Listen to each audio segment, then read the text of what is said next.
స్వీకరించడంలో, అయ్యప్ప స్వామి యొక్క దీక్షలని చక్కగా చెయ్యడంలో, చేయించడంలో ఈ జిల్లా ఒక ప్రముఖమైనటువంటి స్థానాన్ని పొంది ఉంది. అందున ఎప్పుడూ కూడా దీక్షా స్వీకారం చేసినటువంటి వారికి అత్యంత సన్నిహితంగా మెలుగుతూ, వారందరికీ కూడా నిరంతరం బోధ చేస్తూ, వారిని సక్రమమైనటువంటి మార్గంలో నడిపించగలిగినటువంటి దక్షులైన గురువులు వీలు గురుస్వామి గారు, ఆ తర్వాత మరి దత్తాత్రేయ గురుస్వామి గారు, ఇప్పుడే చెప్పారు నటరాజ గురుస్వామి గారు.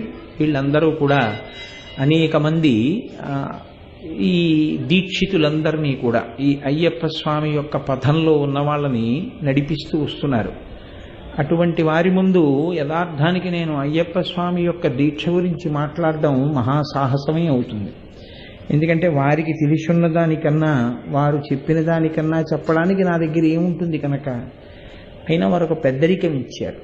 నువ్వు 4 మాటలు చెప్పబోయి అన్నారు. నేను అనుకున్నాను, ఇన్ని రోజులుగా అయ్యప్ప స్వామి ఇక్కడ కార్యక్రమాలు చేయిస్తున్నారు కదా, ఒరే 2 రోజులు నా గురించి మాట్లాడని అయ్యప్ప స్వామి ఆదేశించి నన్ను తరింప చెయ్యడానికి ఆయనే మాట్లాడమని ఆదేశించారు అని స్వీకరించాను.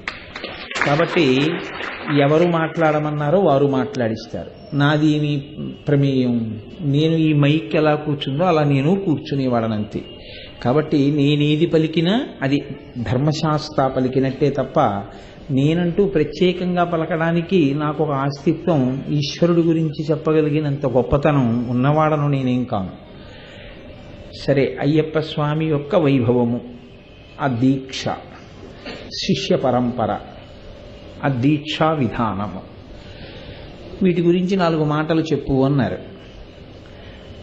ఈ అయ్యప్ప స్వామి ఆరాధనా విధానమునందు దీని పరిపూర్ణత ఎప్పుడు అంటే, శబరిమలై అనబడేటటువంటి కొండ మీద విజయం చేసి ఉన్నటువంటి అయ్యప్ప స్వామి యొక్క దర్శనంతో పూర్తయిపోతూ ఉంటుంది ఆ దీక్ష.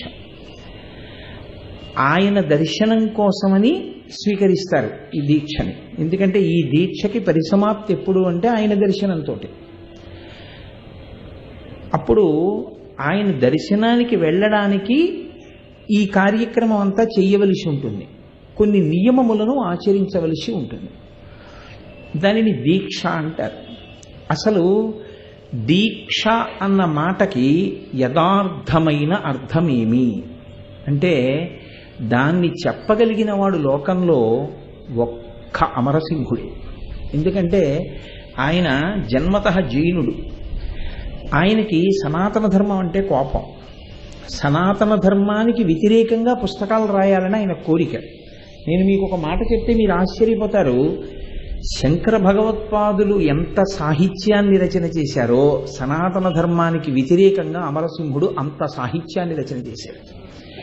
అంతటి దిట్ట ఆయన. అయితే ఆయన ఇంత గొప్ప పరిణితి ఆయనకి ఎలా వచ్చింది? అసలు అంత గొప్ప సత్యమైన సనాతన ధర్మాన్ని కాదు అని మాట్లాడగలిగినంత శక్తి ఎక్కడి నుంచి వచ్చింది అంటే, ఆయన రహస్యంగా సరస్వతీదేవిని ఉపాసన చేసేవాడు. అమ్మా, నువ్వు నన్ను కృప చేసి సనాతన ధర్మానికి వ్యతిరేకంగా గ్రంథరచన చేసే శక్తిని ఇమ్మని అడిగాడు. ఇచ్చింది అమ్మవారు. రాక్షసులకు వరాలు ఇవ్వరు బ్రహ్మగారు. అలాగే ఆయన భక్తికి మెచ్చి సరస్వతి కటాక్షించింది.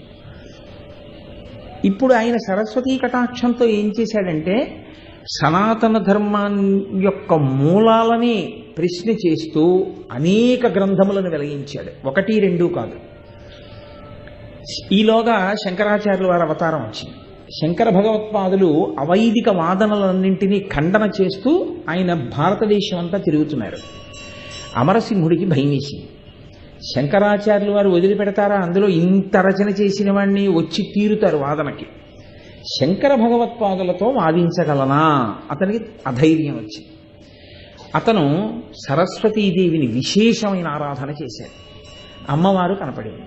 ఏం కావాలి నీకని అడిగింది. అమ్మ, నీ అనుగ్రహంతో ఇన్ని గ్రంథాలు రచన చేశాను. శంకరాచార్యుల వారి అవతారం వచ్చింది భూమి మీదకి. నేను ఆయనతో వాదించి సనాతన ధర్మము సత్యమైన ప్రాతిపదిక లేనిది అని నిరూపణ చెయ్యలేను. ఎందుకంటే ఆయన శక్తి అటువంటిది. ఆయనతో మాట్లాడగలిగిన శక్తి నాకు లేదు. ఇన్నాళ్ళు ఆయన లేరు కాబట్టి గ్రంథరచన చేశాను. ఇప్పుడు ఆయన వచ్చారు. ఇప్పుడు ఆయనని ఢీకొని ఆయన కూడా నాతో వాదించలేనంత శక్తిని నాకు ఇస్తే శంకరాచార్యుల వారు కాని ఓడిపోయారా, ఇక సనాతన ధర్మాన్ని రక్షించగలిగిన వాడు ఉండడు. అందుకని శంకరాచార్యుల వారిని ఓడించే శక్తి నాకు ఇమ్మన్నారు. అంటే సరస్వతీదేవి అంది, నువ్వు శంకరాచార్యుల వారి ఎదురుగుండా కూర్చుని వాదిస్తే ఆయన తేజస్సు ముందు నువ్వు అసత్యాన్ని పలకలేవు. అందుకని నువ్వు ఒక నియమం పెట్టు, 4 తెరలు కట్టుకుని తెరల మధ్యలో నేను కూర్చుని మాట్లాడతాను. నేను మీ ఎదురుగుండా మాట్లాడను. మనకి తెరడ్డు ఉంటుంది, చుట్టూ తెరలుంటాయి. నువ్వు ఒక ఘటంలో నా మూర్తిని పెట్టు, నేను నా శక్తిని నీ ఎందుకు కృప చేస్తుంటాను, నేనే మాట్లాడుతుంటాను. కానీ శంకరులకి తెలిసిపోకూడదు సరస్వతీదేవి మాట్లాడుతోందని. అందుకని తెరలు పట్టాలి అని ఒక నియమం పెట్టు.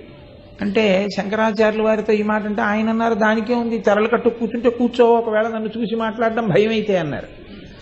చుట్టూ 4 పక్కల తెరలు కట్టుకుని అందులో కూర్చున్నాడు అమరసింహుడు. కూర్చుని మాట్లాడుతున్నాడు. ఎప్పుడూ అంత కష్టపడవలసిన అవసరం రాలా శంకరాచార్యుల వారికి.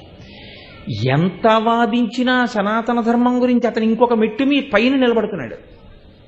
ఇదేమిటి, సనాతన ధర్మం యొక్క ప్రాతిపదికనే ప్రశ్న చేస్తున్నాడు, ఇంత గొప్పగా వాదిస్తున్నాడని ఆయనకు అనుమానం వచ్చింది. ఇంత వాదించగలిగిన శక్తి ఒక వ్యక్తికి ఉండే అవకాశం లేదు, ఏదో తేడా ఉందని ఆయన అంతర్ముఖులయ్యారు. ఆయనకి అర్థమైపోయింది సరస్వతీదేవి వాదిస్తోందని. ఆయన వెంటనే అమ్మవారిని ప్రార్థన చేశారు. అమ్మా, భక్తి కలిగిన వాడిని అనుగ్రహించడం దోషం అని నేను అన్నాను, కానీ ఇప్పుడు నీ అనుగ్రహం దేనికి పనికొస్తోంది అంటే కొన్ని వేల మంది తాగవలసినటువంటి సరోవరంలో ఉన్నటువంటి నీటిని విషమయం చేయడం ఎటువంటిదో అలా కొన్ని కోట్ల మందిని ఉద్ధరించవలసినటువంటి సనాతన ధర్మాన్నే పాడు చేయాలని తను చూస్తున్నాడు. కాబట్టి నీ అనుగ్రహం ఇప్పుడు సరిగ్గా ప్రసరించే అవకాశం లేదు. కాబట్టి తల్లి, నీవు అమరసింహుడి పట్ల అనుగ్రహించి నువ్వు మాట్లాడతావో, అమరసింహుడి పనుపన మాట్లాడడం మానేస్తావో నువ్వే తెలుసుకో. నీ చేతిలో నేను ఓడిపోతే నాకు తెలుసు, నీ దగ్గర గెలవగలిగిన వాడు ఉండడు. నువ్వే పలకాలి, నువ్వే ఎదురు తిరిగితే. కానీ ఆ ఓటమి నాది కాదు, సనాతన ధర్మపు వేళ్లే కదిలిపోతాయి. అపాత్రుడికి సరస్వతీ కటాక్షం ఇచ్చి పాడు చేస్తావో, అపాత్రుడికి సరస్వతీ కటాక్షాన్ని ఉపసంహారం చేసి సనాతన ధర్మాన్ని నిలబెడతావో నీ ఇష్టం అన్నారు. వెంటనే ఘటంలోంచి సరస్వతీదేవి అదృశ్యమైపోయింది. ఆవిడ అదృశ్యం అయిపోగానే తెరల కింద పడిపోయింది. తెరల కింద పడిపోగానే అమరసింహుడికి తెలిసిపోయింది. వెళ్ళిపోయింది సరస్వతీదేవి, మనం శంకరాచార్యుల వారితో మాట్లాడలేం. ఆయన నాతో మాట్లాడుతూనే ఏదో ప్రార్థన చేశారు సరస్వతీదేవిని, ఆయన ప్రార్థనకి అమ్మవారు మన్నించింది, వెళ్ళిపోయింది అది. వెంటనే ఆయన వాదించకుండా ఓటమిని అంగీకరించాడు. అప్పుడు నిలబడిందండి సనాతన ధర్మం. సామాన్యమైన విషయం కాదు. శంకరులు ఈ జాతికి ఎంత కృప చేశారనుకుంటున్నారు. శంకరాచార్యుల వారు ఇలా బయటికి వెళ్ళగానే ఇక నేను శంకరాచార్యుల వారి దగ్గరే ఓటమి అంగీకరించిన తరువాత నేను సనాతన ధర్మానికి వ్యతిరేకంగా రాసిన పుస్తకాలు ఎందుకు పనికొస్తాయి అని అతను ఒక్కొక్క పుస్తకాన్ని అగ్నిగుండంలో వేసేస్తున్నాడు. అన్ని పుస్తకాలు కాలిపోయాయి. ఇది శంకరాచార్యుల వారికి తెలిసి మళ్ళీ వెనక్కి వచ్చారు. ఆయన గభాలను చేయి పట్టుకుని అన్నారు, నువ్వు చెప్పింది తప్పు కావచ్చు, కానీ నీ వాదనలో తెలివితేటలున్నాయి, నీ వాదనలో సృజనాత్మక శక్తి ఉంది, నీ వాదనలో సరస్వతీ కటాక్షం ఉంది.